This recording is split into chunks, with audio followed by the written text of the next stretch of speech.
llamado también hepatograma, ¿no? Se llama también hepatograma o prueba de función hepática. ¿Alguno de ustedes se acuerda cómo está formado el hepatograma?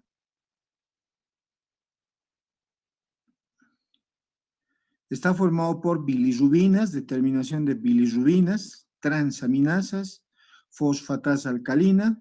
Está formado por determinación de coagulograma, proteinograma completo, ¿sí?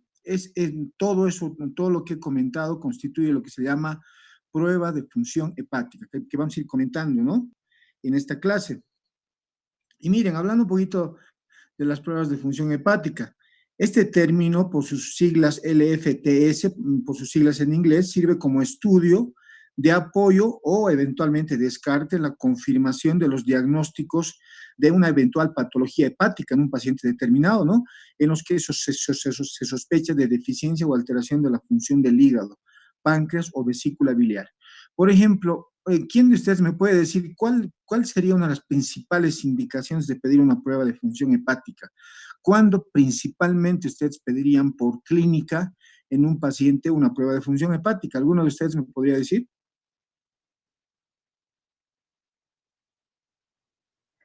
Doctor, Obviamente, cuando existe alteraciones en la coagulación puede ser, o también cuando hay muy alteración bien, en el color de la orina o en el color de las heces también. muy bien, estás muy bien orientada. O sea, principalmente debes pedir una prueba de función hepática cuando tu paciente esté histérico. Y obviamente si está histérico, como tú decías, va a tener también coluria, ¿no? Que es la coloración oscura de la orina por la presencia de pigmentos biliares, o eventualmente cuando tiene acolia, es decir, alteración del pigmento de la materia fecal por alteración del metabolismo de la bilirrubina, ¿no? Entonces, esa es una principal indicación de cuándo pedir una prueba de función hepática, ¿no? Y hablando un poquito de la introducción, las alteraciones de las pruebas de función hepática son frecuentes, es decir, nosotros podemos pedir en forma rutinaria una prueba de función hepática y un gran porcentaje de veces encontramos alguna alteración en una enzima hepática, ¿no? Debido a que usualmente están incorporadas a los análisis de rutina. Y miren esta estadística, se estima que el 1 al 4% de las personas asintomáticas, es decir, que van solamente a un control médico, ¿sí?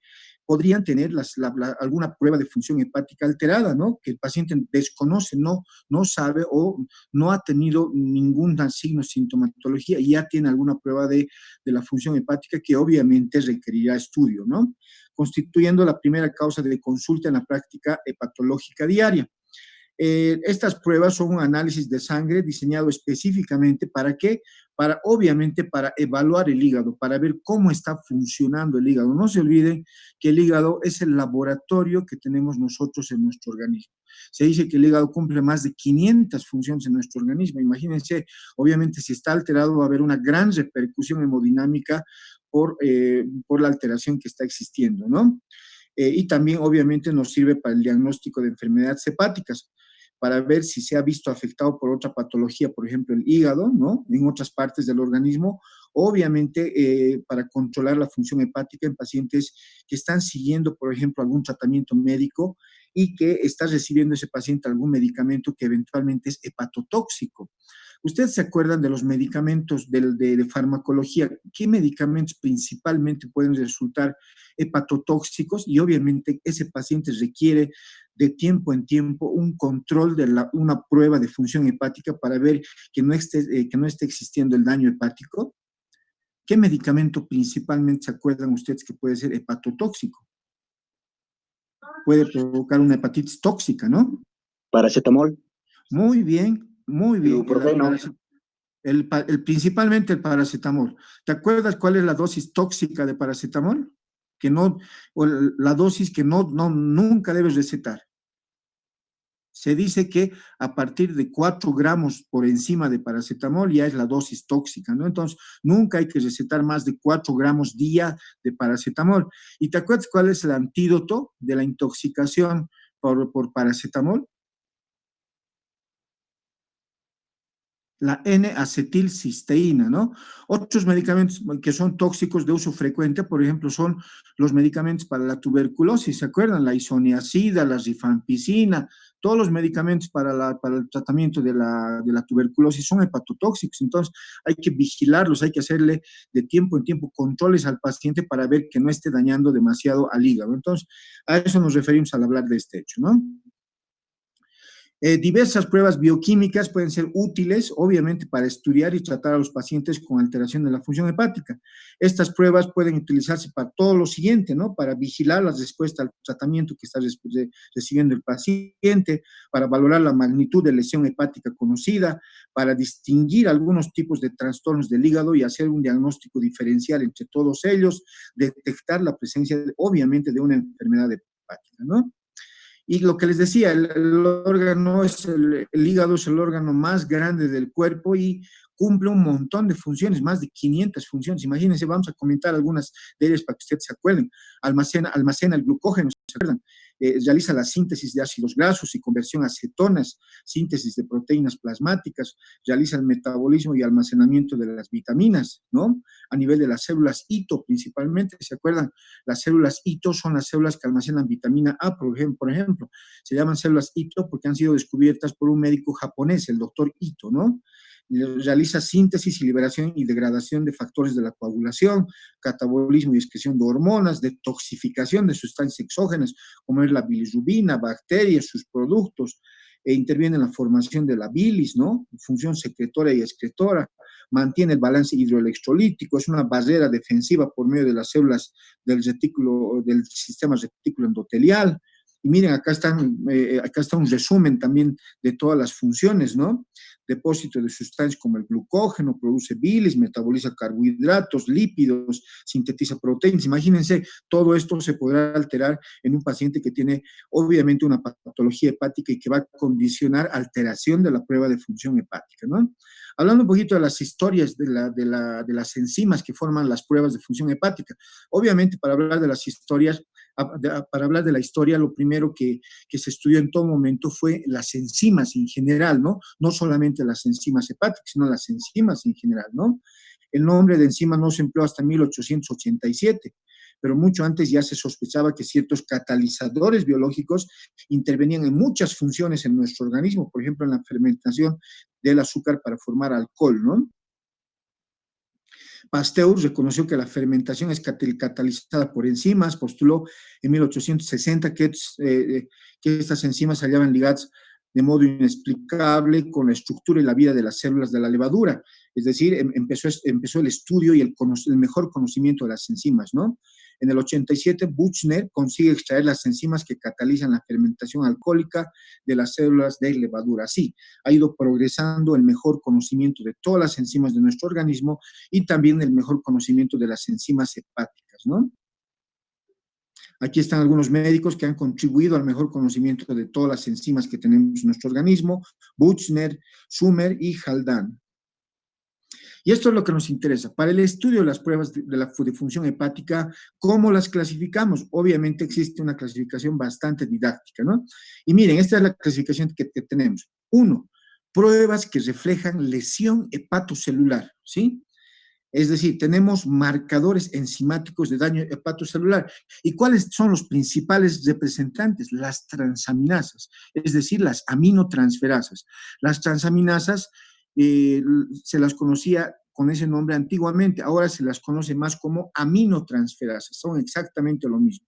La ALT, es decir, la aspartato aminotransferasa, y la otra, la alanino aminotransferasa. Otro marcador enzimático de daño hepatocelular, tenemos la lactato deshidrogenasa, la isocitrato deshidrogenasa, la sorbitol deshidrogenasa y la glutamato deshidrogenasa. Luego tenemos marcadores enzimáticos de colestasis, es decir, ¿qué quiere decir colestasis? Alteración en el flujo de la bilis de causa intrahepática o extrahepática. Eso quiere decir colestasis. Entonces, ¿cuál es el principal marcador de un cuadro colestásico? La fosfatasa alcalina, ¿no? ¿Se acuerdan? Ustedes han visto esto bastante con su profesor seguramente de laboratorio clínico, ¿no? La fosfatasa nos indica colestasis. ¿Qué otra enzima? La gamma-glutamil transpeptidasa, la GGT, ¿no? Cuando todavía existe duda, ¿qué podemos pedirle? La 5-nucleotidasa, también la leucina aminopeptidasa. Todas estas son enzimas marcadoras enzimáticos de colestasis, de alteración del flujo de la bilis, ¿no? Luego tenemos pruebas que evalúan la capacidad del hígado para transportar aniones orgánicos y depurar sustancias endógenas y exógenas de la circulación. ¿Cuáles son los representantes dentro de este subgrupo? La bilirrubina, los ácidos biliares en suero, el verde de indocianina y la bromosulfoftaleína, que vamos a ir comentando más adelante. 3. Tenemos pruebas para medir la capacidad detoxificadora del hígado, es decir, ustedes saben de que el hígado tiene la capacidad de metabolizar muchas sustancias, muchos medicamentos también nosotros que ingerimos, ¿sí? Los transforma en metabolitos y los detoxifica. Entonces, ¿qué pruebas existen para medir la capacidad detoxificadora del hígado? La depuración de antipirina, la prueba del aliento con aminopirina, la prueba del aliento con cafeína y depuración salival, capacidad de eliminación de galactosa y el grado máximo de síntesis de urea. 4. Pruebas para medir la función de síntesis del hígado. Ustedes saben que hay sustancias que se forman en el hígado, ¿no? Y obviamente podemos pedir esas sustancias para ver cómo está la capacidad de síntesis del hígado, ¿no? Principalmente pedimos el proteinograma, ¿no? Es decir, la albúmina, ¿sí? Que nos va a servir mucho. El tiempo de protrombina, ustedes saben que es un factor de la coagulación, ¿no? Tiempo de protrombina, llamado también tiempo de KIC, ¿se acuerdan? ¿Sí? La vitamina K, ¿sí? También es otro factor para medir la función de síntesis y los lípidos séricos, ¿no? Entonces, esta clasificación nunca la olviden, es una clasificación bastante didáctica que siempre les va a ayudar. Hablamos del primero, pruebas que reflejan lesión hepatocelular, el número 1 de la clasificación que hemos comentado, ¿sí? ¿Qué elementos están, hemos dicho, muchachos? Las aminotransferasas, ¿no? Son enzimas que catalizan la transferencia de un grupo funcional de una molécula a otra, ¿no? Y dentro de estas, ¿cuáles tenemos? La alanino-aminotransferasa, la ALT, antes llamada la TGP, y la aspartato aminotransferasa, antes llamada la TGO. Actualmente se llama más AST o ALT, ¿no? Estos son los mecanismos enzimáticos por los cuales se forman, que no nos interesan mucho en este momento, ¿sí? Hablamos de la primera, de la ALT, es decir, estamos hablando de la TGP, ¿no? La alaninoaminotransferasa, anteriormente conocida como TGP, transaminasa glutámico pirúvica, es una enzima aminotransferasa, es exclusiva citoplasmática. ¿Dónde se localiza principalmente esta? Se localiza en el hígado y en el riñón. Es decir, cuando esta está elevada, cuando esta enzima la encontramos muy elevada, principalmente nos orienta a un daño hepático, más que un daño cardíaco, por ejemplo, ¿no? Hay que pensar más en un daño del hígado y del riñón, siendo escasa en el corazón y músculo. Aquí está lo que les acabo de decir, ¿no? Esta enzima es más específica del hígado, aquí está, ¿sí? Que la próxima que vamos a ver, que la AST, ¿no? Es decir, que la TGO, pero ambas están en otros tejidos como el músculo. ¿Cuál es la vida media de esta enzima? Es 47 más menos 10 horas. ¿Cuál es la función? Esta enzima cataliza la transferencia de un grupo amino desde la alanina al alfa-cetoglutarato, ¿no? Esa es su función. Esto es lo que nos tiene que interesar, ¿sí? Los valores normales. ¿Cuáles son los valores normales de la ALT, la TGP? Hombres, 10 a 40 unidades internacionales por litro. Mujeres, 7 a 35 unidades internacionales por litro. Como estas enzimas son enzimas de lesión hepatocelular, ¿en qué patología piensan que principalmente pueden estar alteradas estas enzimas? Lo primero que se les viene a la mente. Las hepatitis. En las hepatitis, estas dos enzimas, la ALT y la AST, muchachos, están 10 veces por encima de lo normal. Encontramos 400 de ALT y encontramos 450 de AST. ¿Qué les parece? Entonces, principalmente en todas las patologías hepáticas, ¿no? Los rangos de los valores normales pueden variar ligeramente entre los diferentes laboratorios, dependerá del reactivo con el cual se ha utilizado para procesar la muestra, ¿no? Entonces, cuando hay lesión de estos órganos, la enzima es liberada a la sangre, ¿no? Es decir, cuando está inflamado, por ejemplo, el hígado, esta enzima es liberada a la sangre y aparece elevada en los análisis. Por lo general, la enzima, la ALT, la TGP, se encuentra en el interior de las células hepáticas, ¿no? La determinación de la concentración de ALT en sangre proporciona a los médicos esto, miren, nunca deben olvidarlo, una información importante sobre el funcionamiento del hígado. Obviamente, si el hígado está inflamado en una hepatitis o daño hepático, va a haber alteración de estas enzimas, ¿no? Al permitirles saber si una enfermedad, un proceso inflamatorio, un medicamento o otro tipo de problema está afectando al hígado, ¿no? Y miren, todos estos son las patologías en las cuales vamos a encontrar un nivel de alto por encima de lo normal, ¿no? Cicatrización del hígado, cirrosis, muerte del hígado, necrosis hepática, en las hepatitis, en la hemocromatosis, que es una alteración hepática que se debe a la exagerada acumulación de, de hierro en el organismo, demasiada grasa en el hígado, falta de flujo sanguíneo en el hígado, tumor o cáncer de hígado, inflamación del páncreas también pues, se puede encontrar en la esteatosis hepática, en las hepatitis virales, en las enfermedades autoinmunes, en la enfermedad de Wilson, que es una patología hepática caracterizada por una acumulación exagerada de cobre en el organismo del paciente, ¿no? Insuficiencia cardíaca congestiva, deficiencia de alfa-1 antitripsina, una serie de patologías, ¿no? Hablamos de la segunda, la aspartato aminotransferasa, es decir, la AST, ¿no? Antes conocida como, ¿qué hemos dicho? TGO, transaminasa glutámico oxalacética, ¿no? Está presente en las isoenzimas citosólicas y mitocondriales del hígado, ¿no? Músculo esquelético y cardíaco. Esa es la gran diferencia. Esta está presente también en el corazón, ¿sí? En el cerebro, páncreas. La otra solamente hemos dicho, principalmente, ¿dónde? En el hígado y en el riñón, ¿no? Miren, esta tiene otras localizaciones, principalmente en el corazón, ¿no? Corazón, cerebro, páncreas, pulmones, leucocitos y glóbulos rojos. La vida media de esta es 17 más menos 5 horas, ¿no? Es menos específica y sensible para el hígado, eso nunca lo olviden, ¿no? La anterior es mucho más específica para la lesión hepática. Cataliza principalmente la siguiente reacción que se ve ahí, ¿no? Y estas son las patologías que pueden provocar su aumento: cirrosis, necrosis del tejido hepático, cáncer o tumor en el hígado, hepatitis, isquemia hepática. Y miren, problemas cardíacos, por ejemplo, en un infarto de miocardio se pide la TGO, ¿se acuerdan? ¿Sí? Porque forma parte de las enzimas cardíacas, ¿se acuerdan? Entonces, esta se eleva en casos de infartos también, ¿no? En la hemocromatosis, alcoholismo, anemia, colestasis, distrofias, tumores hepáticos, aquí está, infarto de miocardio, niveles disminuidos en el periferio. Estos son los factores modificadores de la actividad de transaminasa sin existir daño hepático. Puede existir variaciones en todos estos factores. Y al momento de realizar una evaluación de las aminotransferasas,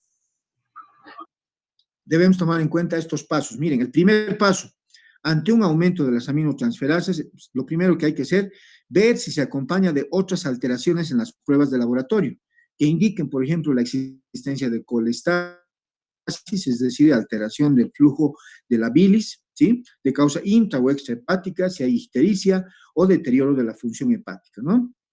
También habrá que ver si hay hallazgos sugestivos clínicamente en el paciente de una hepatopatía. ¿Alguno de ustedes me podría decir algún dato clínico sugerente de una hepatopatía? Clínicamente. A ver, díganme tres datitos. ¿Quién se acuerda? ¿En qué consiste el signo de Crubelgier? Ustedes han llevado el año pasado semiología. Circulación colateral en cabeza de medusa que parte del ombligo y se extiende a la periferia en aquel paciente que tiene hipertensión portal secundario a cirrosis hepática. Es decir, ese es un estigma de una hepatopatía. Otro, la presencia, por ejemplo, de rinofima, una nariz bastante dilatada y con los poros bastante hipertrofiados, secundarios a una hepatopatía también, ¿no? Hipertrofia de la glándula parótida, el estímulo constante del alcohol a la glándula parótida, la hipertrofia, es decir, hay estigmas que nos pueden sugerir, miren lo interesante, ¿no? También hepatoesplenomegalia o ascitis, ¿no? La correlación es importante. Entonces debemos hacer una adecuada evaluación que debe ser rápida y acompañarse de los estudios pertinentes y necesarios que requiere el paciente, incluido una ecografía abdominal, ¿no? Y una endoscopía digestiva alta para descartar varices, por ejemplo, ¿no? Segundo paso es determinar si la elevación es aguda o crónica. Miren, el primer paso, ya hemos hablado, ver si la alteración de las aminotransferasas se acompaña de otra alteración en las pruebas de laboratorio. Segundo paso, ver si el cuadro es agudo o crónico. Para ello, obviamente son de utilidad los análisis previos, hay que pedirle los análisis previos al paciente, ¿sí? O pedir al hospital donde se estaba atendiendo una epicrisis o un resumen de las enfermedades que ha tenido el paciente para ver si el cuadro que está presentando en la actualidad es agudo o crónico, si ya lo tenían con anterioridad, ¿no? Y en caso de no contarse con ellos, es importante repetir la prueba para confirmar el hallazgo y hacer un seguimiento en el tiempo, ¿no? Tercer paso, detectar los factores de riesgo que tiene el paciente para una hepatopatía. Por ejemplo, interrogar sobre los relacionados con los virus, es decir, decirle, ¿usted ha recibido alguna vez transfusiones? ¿Cómo se transmite la hepatitis B y C? Por vía parenteral. ¿Ha recibido transfusiones? ¿Se ha hecho usted algún estudio como con la colonoscopía? ¿Sí? Otro, por ejemplo, has recibido hemoderivados, ¿no? Todos los factores por los cuales haya podido adquirir una hepatitis B y C, por ejemplo, ¿no? Descartándose estas infecciones ante cualquiera de ellos. Se evalúa la existencia de un síndrome metabólico, si el paciente es obeso, hay que ver diabetes, dislipidemia, ¿no? Y una ecografía compatible es un aporte más a ese diagnóstico, ¿no? Tercer paso. Cuarto paso, en caso de que no se detecten factores de riesgo o las aminotransferasas persistan elevadas, hay que evaluar otras causas, ¿no? ¿Qué vamos a hacer? Entonces, estas causas pueden ser hepáticas o extrahepáticas. Las primeras incluyen las ya mencionadas, como por ejemplo esteatosis, hepatitis C, alcoholismo, drogas, hepatitis B, ¿no? A ellas se agregan como menos frecuentes la hepatitis autoinmune, hemocromatosis, colangitis esclerosante primaria, déficit de alfa-1 antitripsina y la enfermedad de Wilson, que vamos a ir comentando más adelante, ¿no? Quinto paso es considerar la realización de una biopsia. Si todo hasta el momento sigue el cuadro oscuro, no está claro lo que tiene el paciente, considerar la realización de una biopsia en el paciente hepático, ¿sí? Con guía ecográfica, con un trocar por fuera, ¿no? Sin operar al paciente. En esta situación, la biopsia lleva el diagnóstico en el 10% de los casos y cambia la conducta terapéutica en un porcentaje considerable de ellos, ¿no? Entonces, miren, hay pasos que debemos seguir al evaluar las aminotransferases, ¿no? Aquí está lo que habíamos hablado, las ALT se elevan en necrosis hepatocelular, principalmente están en el hígado, su positividad, su elevación nos indica hepatitis virales, necrosis hepática severa por drogas, toxinas. La AST, necrosis tisular o hepatocelular, se encuentra en el corazón, músculos, riñón, cerebro y también hígado, ¿no? Eso también hay que recordar. Y miren este cuadro, lo bien que nos ayuda. Cuando nosotros tenemos una hipertransaminemia prolongada de mucho tiempo, ¿qué debemos hacer? Obviamente una anamnesis y una exploración física adecuada. Y lo primero que vamos a pensar como causa de una hipertransaminemia en nuestro medio es el consumo de alcohol o que se deba a consumo de fármacos, una hepatotoxicidad por fármacos. Si al suprimir nosotros el alcohol y el consumo de fármacos se normalizan los parámetros de laboratorio, la prueba de función hepática tras la supresión del tóxico, vamos a concluir, hemos hecho el diagnóstico, ese paciente tenía una hepatitis alcohólica o hepatitis medicamentosa. Pero si al suprimir los fármacos continúan los datos de laboratorio alterados, nos vamos a no, ¿sí? Y llegamos a la conclusión de que existe ausencia de causa evidente de la patología que está presentando el paciente. Entonces, ¿qué es lo siguiente que vamos a pedir? Marcadores víricos, pensaremos en una hepatitis de causa viral, ¿sí? Si los marcadores virales, la serología para hepatitis A, B y C nos sale positiva, listo, hemos hecho el diagnóstico, tenemos el diagnóstico de hepatitis vírica crónica, ¿no? Pero si los marcadores serológicos virales nos salen negativos, nos vamos a no, y todavía no tenemos la etiología. Nos vamos a pruebas complementarias de afectación hepática, ¿sí? ¿Y qué le vamos a pedir al paciente? Le vamos a pedir autoanticuerpos para el diagnóstico de qué patología, pensando en una hepatitis autoinmune, ¿sí? Le vamos a pedir autoanticuerpos le vamos a pedir, por ejemplo, el anticuerpo antimúsculo liso, el ANA, ¿sí? Le vamos a pedir varios anticuerpos de origen hepático, ¿sí? Para el diagnóstico de hepatitis autoinmune y cirrosis biliar primaria. Si estos nos salen negativos, le vamos a pedir al paciente cupremia, cupruria y ceruloplasmina. ¿Para el diagnóstico de qué patología? Enfermedad de Wilson, que es una patología metabólica del hígado que se caracteriza por excesiva acumulación de cobre a nivel hepático, ¿sí?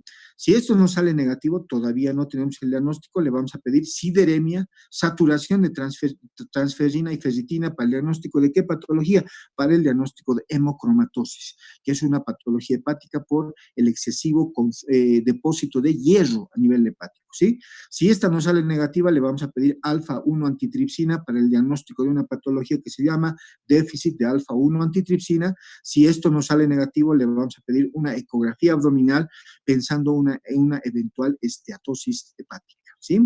Y si esto no sale negativo, todo esto no sale negativo, nos vamos a no, le vamos a pedir pruebas complementarias no hepáticas. Le vamos a pedir una CPK, una creatinfosfuginasa y aldolasa, pensando en una miopatía, ¿sí? Le vamos a pedir T3, T4 y TSH, pensando en una patología de la tiroides, un hipertiroidismo o hipotiroidismo. Le vamos a pedir un cortisol, pensando en síndrome de Addison, o le podemos pedir anticuerpos antigliadina y antiendomicio, pensando en una enfermedad celíaca. Si todo esto nos sale negativo, nos vamos a no, y todavía tenemos una hepatitis criptogenética, que quiere decir el hecho de causa todavía no bien conocida, ¿no? Entonces, como verán, esta es una secuencia de hechos que siempre nos ayuda en una hipertransaminemia prolongada. Todo esto lo vamos a ir repitiendo en las siguientes clases, no se preocupen demasiado, ¿no? Aquí está la prueba y para qué sirve. Bilirrubina, diagnóstico de ictericia, regular correlación con la severidad. Fosfatasa alcalina, marcador de colestasis, diagnóstico de colestasis y de lesiones que ocupan espacio. Bilirrubina fraccionada. No olvidar de que la bilirrubina, ¿quién de ustedes me puede decir cuándo se eleva la bilirrubina directa y cuándo se eleva la bilirrubina indirecta? ¿Alguno de ustedes se acuerda? La bilirrubina indirecta se eleva, doctor, cuando hay problemas prehepáticos y la directa cuando hay problemas posthepáticos. Muy bien, la bilirrubina indirecta en problema prehepático y hepático, y la bilirrubina directa en problema obstructivo, poshepático. ¿Estamos de acuerdo? Eso nunca lo debes olvidar. Aspartato aminotransferasa, ya hemos hablado, entonces este cuadrito ya lo hemos comentado, ¿no? Esto igual. Vámonos al segundo, hemos hablado de las aminotransferasas, estamos hablando de pruebas de lesión hepatocelular. La segunda, la lactato deshidrogenasa, ¿sí? Es una enzima catalizadora que se encuentra en muchos tejidos del cuerpo, pero es mayor su presencia en el corazón, en el hígado, riñones, músculos, glóbulos rojos, el cerebro y en los pulmones, es decir, nos puede ayudar también para el diagnóstico de una eventual patología hepática, ¿no? Y miren, esta enzima, la LDH, habitualmente se la utiliza por lo general para detectar si existe lesiones en el tejido, por ejemplo, en una cirrosis hepática con necrosis, en una pancreatitis aguda, en todos los lugares donde estemos pensando que nosotros pueda existir una lesión en el tejido, se va a elevar esta enzima, ¿no? Entonces, estas lesiones pueden ser graves, de acuerdo a la severidad del cuadro que está presentando el paciente, como en el caso de una lesión traumática o crónicas causada por una afección prolongada, ¿no? Tiene variantes, la LDH, que son 5, ahí están las 5 variantes, dónde se encuentra cada una, ¿no? Es una enzima inespecífica que se eleva notablemente también en el carcinoma diseminado de hígado, en el 75% de las hepatitis agudas, en anemias hemolíticas, ¿no? La concentración normal fluctúa entre 100 y 200 unidades y se puede observar cifras de 1.500 unidades, que nos habla obviamente que hay bastante lesión de tejido, ¿no? A los 5 días del infarto, por ejemplo. La LDH también se pide en infarto, porque en el infarto hay lesión de tejido miocárdico, ¿no? Entonces, por eso también la pedimos, ¿no? Aquí están los niveles normales del LDH en adultos, 100 a 200 unidades internacionales por litro, en niños menores de 2 años, 100 a 250, en niños entre 2 y 8 años, 60 a 70, niveles normales en recién nacidos, 160 a 450. También se puede elevar, como habíamos dicho, en el infarto agudo de miocardio, en los VIH positivos, en la hepatitis. Es una enzima con amplia distribución en todos los tejidos, es un indicador muy sensible de lisis celular y por lo mismo es poco específica, ¿no? Un nivel superior puede ser indicio de todo esto. Miren, niveles elevados de LDH, isquemia hepática, un ataque cardíaco, anemia hemolítica, mononucleosis infecciosa, enfermedades hepáticas en general, lesiones musculares, infarto renal, infarto mesentérico, pancreatitis aguda grave, en todos esos casos principalmente se eleva. Otra enzima, la isocitrato deshidrogenasa. Es una enzima que tiene gran especificidad hepática. Sus niveles se elevan ¿en qué principalmente? En la hepatitis aguda y permanecen normales en la ictericia obstructiva extrahepática, ¿no? También el carcinoma de vías biliares, en el infarto de miocardio. Es decir, cuando hay duda diagnóstica, las anteriores nos han salido negativas, podemos pedir estas otras alternativas, ¿sí? Por eso las comentamos todas estas, ¿sí? Otra, el sorbitol deshidrogenasa. Es enzima implicada en el metabolismo de los polioles, transforma el sorbitol en D-fructosa, ¿no? ¿Cuáles son los valores normales? Hasta 0.4 unidades internacionales por litro, ¿no? Entonces nos sirve también como marcador de lesión hepatocelular. Sirve para diferenciar hepatitis obstructiva de parenquimatosa. Eso nunca olvidarlo al hablar de la sorbitol deshidrogenasa. Otra, la glutamato deshidrogenasa, ¿no? ¿Para qué nos sirve principalmente la glutamato deshidrogenasa? Los valores más altos indican una lesión grave del hígado. Entonces, para eso principalmente nos indica. Esta es una enzima mitocondrial, localizan los hepatitos, están localizando los hepatocitos centrolobulares en el hígado, ¿no? Eso también tomarlo en cuenta. Estos son los valores normales de la glutamato. Para los hombres, 7 unidades por litro. Para las mujeres, 5 unidades por litro. Todo esto ya lo hemos comentado. Y aquí está un resumen de todo lo que hemos hablado. De la lactato deshidrogenasa, la isocitrato deshidrogenasa y sorbitol deshidrogenasa, glutamato deshidrogenasa, la enzima, en qué caso se eleva y para qué nos sirve, en qué patología nos sirve como diagnóstico, ¿no? 2. Hemos hablado marcadores de lesión hepatocelular. Ahora vamos a hablar de marcadores enzimáticos de colestasis. ¿Y cuál es el principal representante, hemos dicho, muchachos? ¿Quién se acuerda? La fosfatasa alcalina. Muy bien, la fosfatasa alcalina, ¿se acuerdan? Aquí está. La fosfatasa alcalina es una enzima hidrolasa responsable de eliminar grupos de fosfatos de varios tipos de moléculas, como nucleótidos, proteínas y alcaloides, ¿no? También recibe el nombre de ortofosfórico monoéster hidrolasa, es otro nombre con el cual se la conoce por su metabolismo. Estas enzimas proceden ¿de dónde? ¿De dónde se encuentran estas enzimas? En el hígado, ¿no? En el hepatocito, perdón. Proceden de la ruptura normal de las células sanguíneas y de otros tejidos. Se encuentran presentes en casi todos los tejidos del organismo, siendo particularmente altas en el hígado y en las vías biliares. Es por eso que cuando nosotros tenemos un problema obstructivo de la vía biliar principal, una coledocolitiasis, ¿qué enzima principalmente vamos a evaluar para ver para confirmar nuestro diagnóstico de coledocolitiasis y obviamente de un problema colestásico? La fosfatasa alcalina, ¿no? En el hígado se producen las membranas canaliculares y sinusoidales, segundo en el hueso, ¿no? Y esto es lo que nos interesa, los valores normales, 44 a 147 unidades internacionales por litro, ¿no? El valor depende de todas las pruebas de laboratorio, depende del reactivo con el cual se procesa. Por ejemplo, en el Hospital Bracamonte utilizamos el valor que manejamos de fosfatasa es 68 a 240 unidades internacionales por litro. Y aquí en este trabajo está de 44 a 147. Está bien, no quiere decir que está mal, sino han utilizado otro reactivo. ¿Estamos de acuerdo? ¿Sí? Y estas son las causas con niveles superiores de FAL, de fosfatasa alcalina, obstrucción de conductos biliares, lo que les decía, coledocolitiasis, ¿no? Leucemia, afecciones óseas, enfermedad de Paget, cirrosis biliar primaria, colangitis esclerosante primaria, colestasis provocada por drogas, enfermedad hepática metastásica.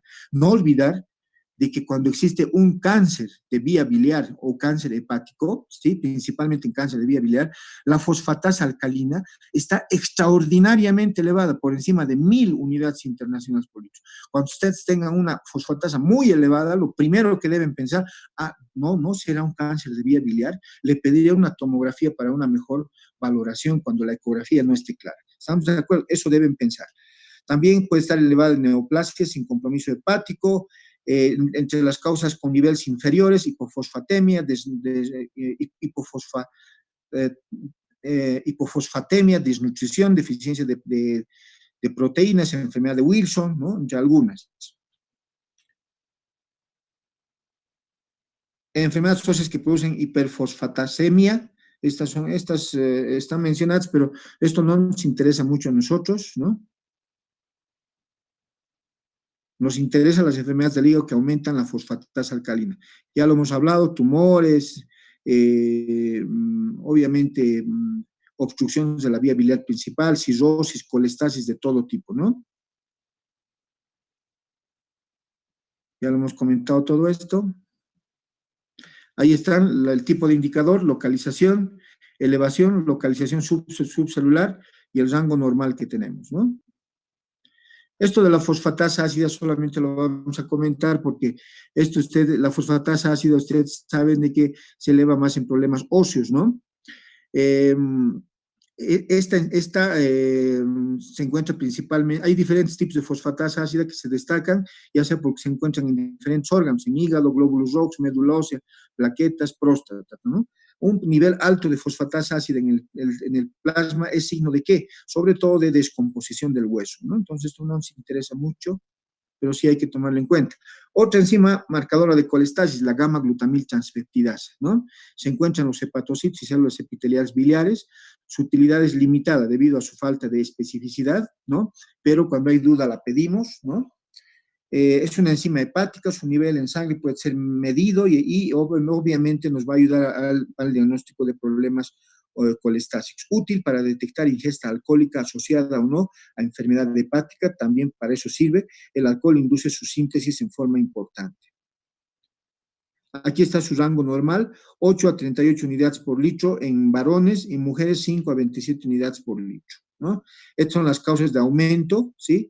En patología hepatobiliar, enfermedad pancreática, alcoholismo, colestasis, cirrosis, diabetes, todas esas, los niveles disminuidos, ahí los tienen, ¿sí? Aquí está igual el cuadrito de tipo de indicador, localización, elevación, localización subcelular y rango normal que habíamos comentado. Otra enzima de marcadora de colestasis, ¿sí? 5-nucleotidasa, es una enzima que cataliza la siguiente reacción, hay que la ven ahí, es una enzima asociada a los cálculos biliares, se considera que es la enzima más específica y sensible para la detección de la colestasis. Lamentablemente no se tiene en todos los hospitales, es una enzima muy sensible, pero solamente en casos muy excepcionales, cuando hay mucha duda diagnóstica, la solicitamos. Por ejemplo, en el Hospital Bracamonte no contamos con esta enzima, pero en otros laboratorios particulares sí existe, ¿no? Con la excepción de algunas colestasis que afectan los canalículos biliares intrahepáticos. También aparece elevada en las hepatitis virales, cuando ya las transaminas ALT y AST se han normalizado. Ahí están los valores normales, 2 a 17 unidades por litro, ¿no? Es un muy buen marcador, muy específico de metástasis hepáticas también, a partir de tumores sólidos. También puede tener esa utilidad, donde se demuestra una estrecha relación entre los niveles de 5-nucleotidasa y el grado de invasión o de metástasis que está teniendo el paciente, ¿no? También se han descrito aumentos significativos en el hígado o de shock, ¿no? En la estatosis hepática, en el hígado de éstasis venosa, en la cirrosis etílica, cirrosis biliar primaria, ¿no? Y otras patologías más. Igual el cuadro aquí está, el tipo de indicador, localización, elevación, localización y rango normal, ¿no? Otra, la leucina aminopeptidasa. También es otra enzima marcadora de colestasis, ¿no?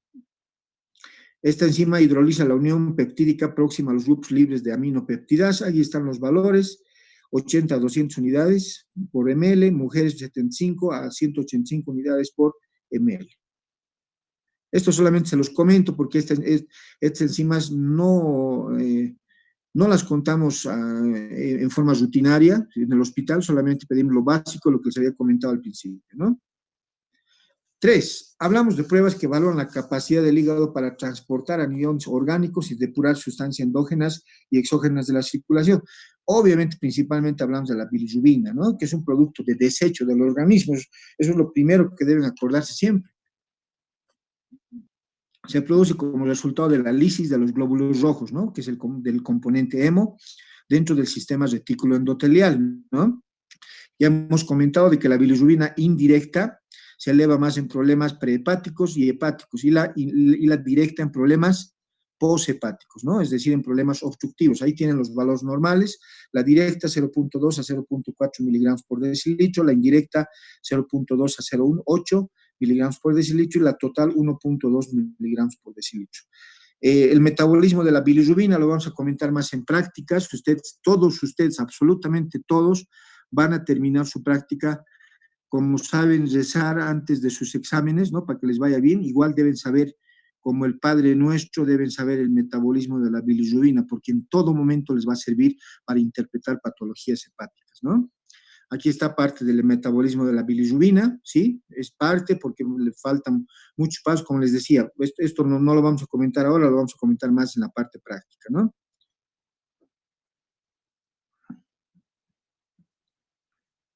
Y aquí está, estas son las causas de elevación de la bilirrubina directa o conjugada y causas de la elevación de la bilirrubina indirecta o no conjugada, ¿no?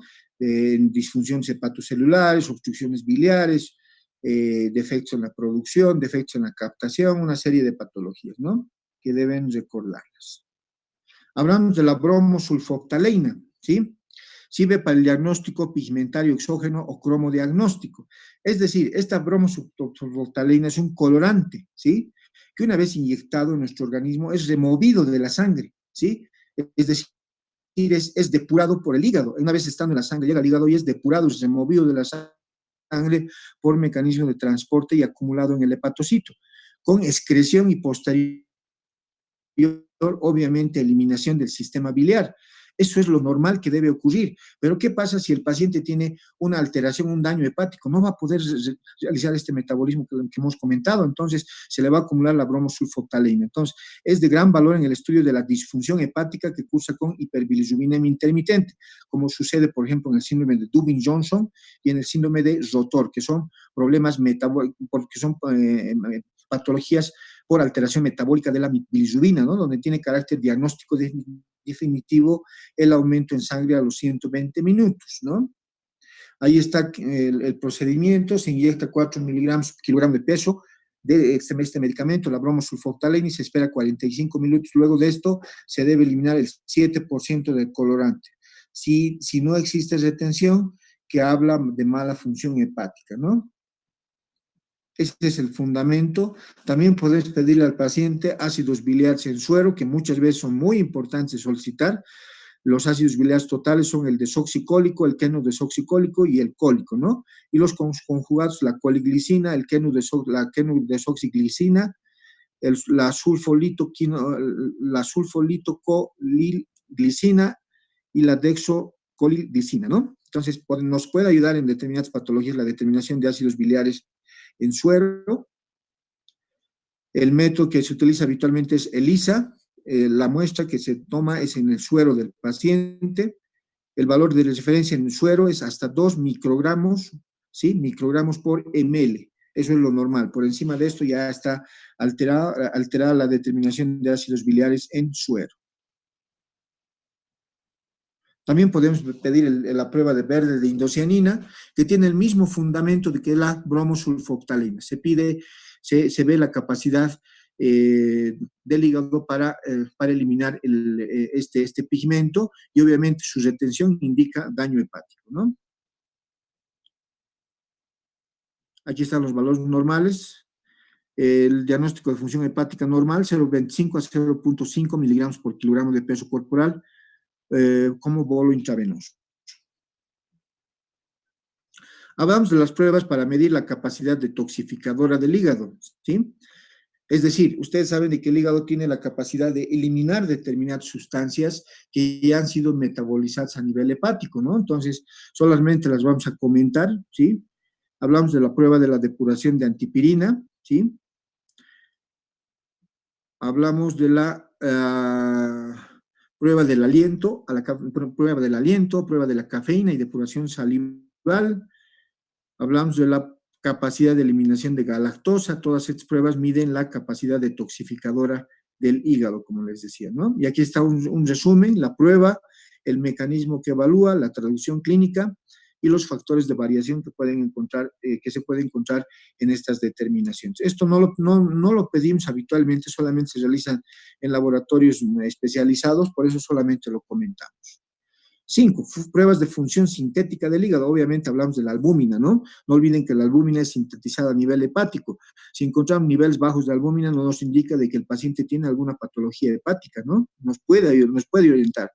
La medición de albúmina en sangre es un buen indicador de la función hepática del hígado. Es decir, la capacidad del hígado para formar las proteínas normales. Ahí están los valores normales, 3.5 a 5 gramos por decilitro, ¿no? Aquí están los factores modificadores, que pueden ser la nutrición, factores hormonales, presión oncótica baja en pacientes con cirrosis hepática. Causas de hipoalbuminemia, puede ser una cirrosis hepática, obviamente en la cual ya ha habido daño hepático, también un síndrome nefrótico, ¿sí? Que nos puede dar hipoalbuminemia, ¿no? También enfermedades crónicas con compromiso nutricional, para pacientes con mala absorción de nutrientes por algún defecto, por alguna alteración a nivel intestinal, ¿no? Y tenemos causas de niveles elevados de albúmina, que no nos interesa mucho en este momento, ¿no? También podemos pedir al paciente determinación de globulinas séricas totales. ¿Qué son las globulinas? Son anticuerpos, ¿no? Enzimas u otro tipo de proteínas. Las globulinas son útiles en la lucha contra las infecciones y mejorar el proceso de coagulación de la sangre también, ¿no? Sirven también como portadores de hormonas y transportan hormonas a distintos lugares del organismo. Hay cerca de 60 proteínas diferentes en la globulina, incluyendo gamma globulinas, ¿no? Estos son los valores de globulinas en la sangre. La concentración total es de 2 a 3.5 gramos por decilitro. La alfa-1 globulina es de 0.1 a 0.3 gramos por decilitro. Alfa-2 es de alfa-dol. La alfa-2 globulina es de 0.6 a 1 gramos por decilitro. La beta-globulina 0.7 a 1.2 y la gamma-globulina es de 0.7 a 1.6, el valor normal.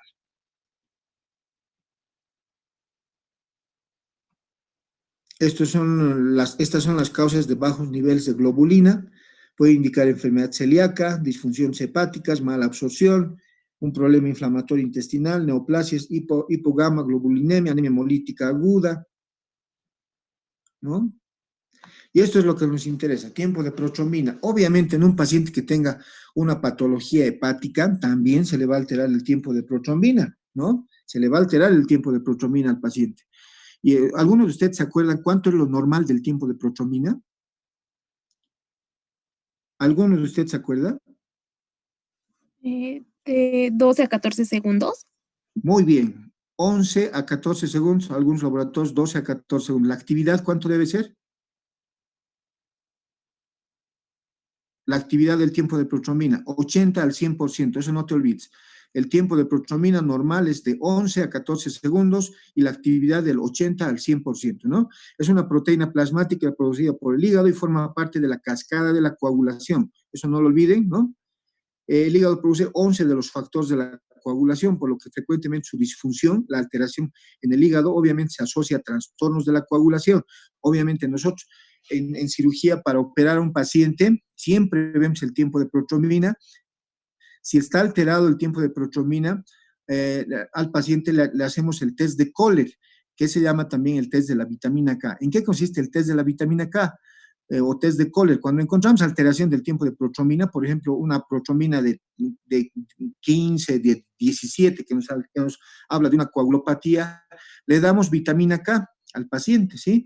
Si se normaliza al darle vitamina K, que es el cofactor que necesita el hígado para formar tiempo de protrombina, interpretamos como de que el problema que tuvo el paciente para alterar su tiempo de protrombina fue por un problema colestásico, ¿sí? Si a pesar de darle tiempo de protrombina al paciente, o si a pesar de darle, vitamina K al paciente, no se normaliza su tiempo de protrombina, lo interpretamos con que tiene un problema hepático. Eso quiere decir de que ese hígado, a pesar de darle el cofactor que es la vitamina K, no está formando protrombina porque tiene daño hepático establecido el paciente. Entonces, en eso consiste el test de Kohler o test de la vitamina K, ¿sí?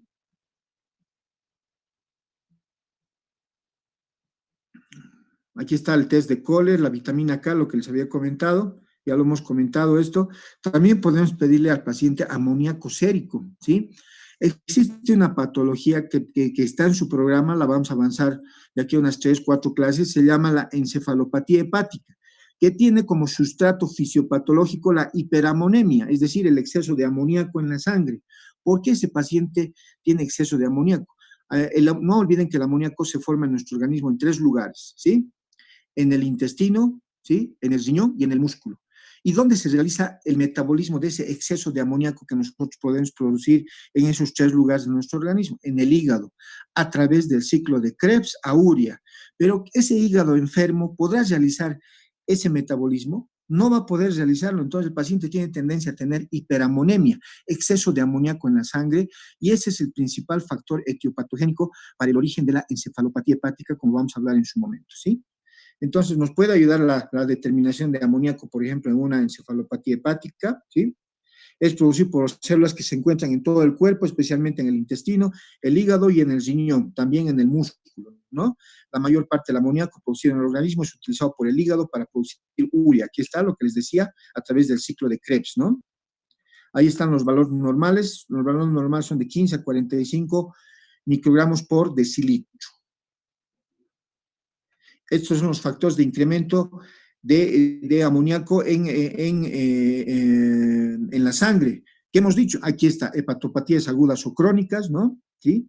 Los resultados anormales pueden significar que usted tiene también un aumento en los niveles de amoníaco en la sangre y puede estar relacionado a otras patologías también. Y miren, estas son las pruebas útiles para el diagnóstico etiológico. Es decir, cuando ustedes, hemos visto el cuadro de la hipertransaminemia, ¿se acuerdan? Tenemos en varios laboratorios transaminasas elevadas. Entonces, ¿qué podemos pedir? Hemos dicho como una de las alternativas, pruebas de serología viral para el diagnóstico de hepatitis, ¿se acuerdan? Y podemos pedir todos estos marcadores. Miren, en la hepatitis A, por ejemplo, podemos pedir los anticuerpos tipo inmunoglobulina M, contra el virus de la hepatitis A, que se abrevia de esa manera. También podemos pedirle para el diagnóstico de hepatitis B aguda un marcador específico, es decir, ¿a qué se refieren las pruebas útiles para el diagnóstico etiológico? Para pedir, al hecho de pedir serología para el diagnóstico de una hepatitis determinada. Obviamente, eso nos va a ayudar a hacer el diagnóstico del por qué el paciente tuvo alteración de la prueba de función hepática, ¿no? También podemos pedirle al paciente la transferrina y ferritina. ¿En qué patología hemos dicho? ¿Algunos de ustedes se acuerdan? Que hemos dicho que se llama la enfermedad metabólica del hígado por excesiva acumulación de hierro en el interior de los hepatocitos. Hemocromatosis, ¿se acuerdan? Entonces, en caso necesario habrá que pedir transferrina y ferritina, son proteínas transportadoras y de almacenamiento del hierro, respectivamente, son sintetizadas sobre todo en el hígado, ¿no?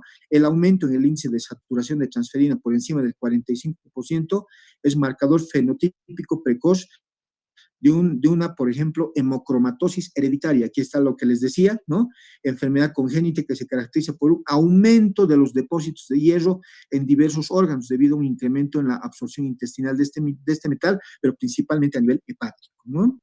También podemos pedirle ceruloplasmina. Pensando en qué patología hemos dicho, cuando pedimos ceruloplasmina hemos dicho, muchachos, de acuerdo a ese gráfico que les he mostrado, en la enfermedad de Wilson. ¿Se acuerdan? La enfermedad de Wilson es una enfermedad metabólica del hígado caracterizada por acumulación excesiva de cobre en el organismo del paciente, principalmente a nivel hepático.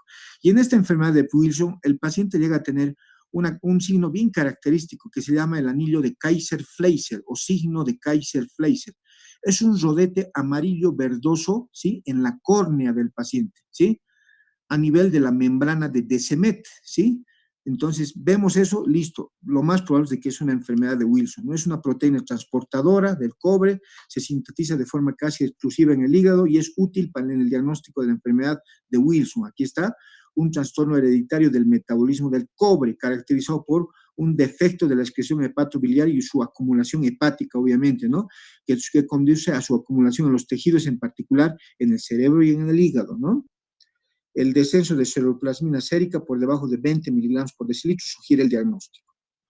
También podemos pedirle al paciente la alfa-1 antitripsina para el diagnóstico de esta patología, ¿no? Pero le vamos a pedir al paciente determinación de la alfa-1 antitripsina para hacer el diagnóstico de deficiencia de la alfa-1 antitripsina, que es una patología específica del hígado, que la vamos a comentar más adelante.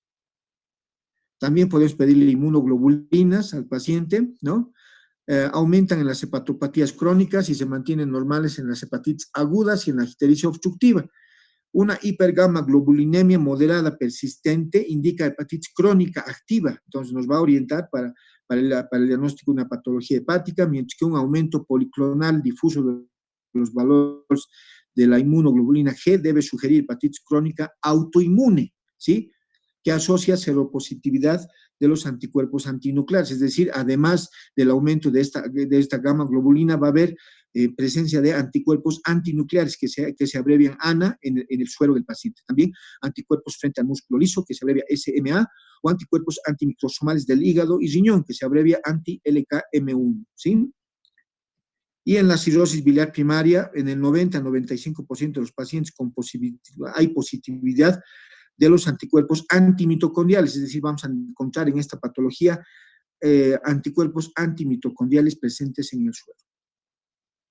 Y miren, antes de hablar de las patologías del hígado o de las patologías hepáticas que vamos a hablar a partir de la siguiente clase, quería comentarles un repaso de las pruebas de función hepática para que ustedes se acuerden un poquito qué pruebas deben pedir en cada caso en particular, sus valores normales, cuál es la clasificación de las pruebas de función hepática que existen, cuáles son las pruebas que detectan lesión hepatocelular, marcadores de colestasis, marcadores de la función detoxificadora del hígado, marcadores de síntesis,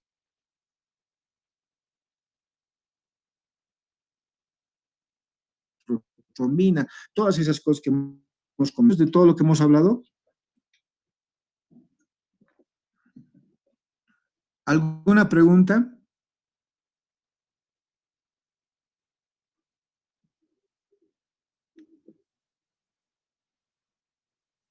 ¿Alguna pregunta?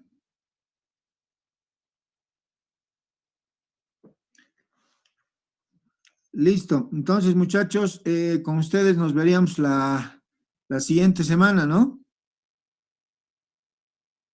Sí, doctor.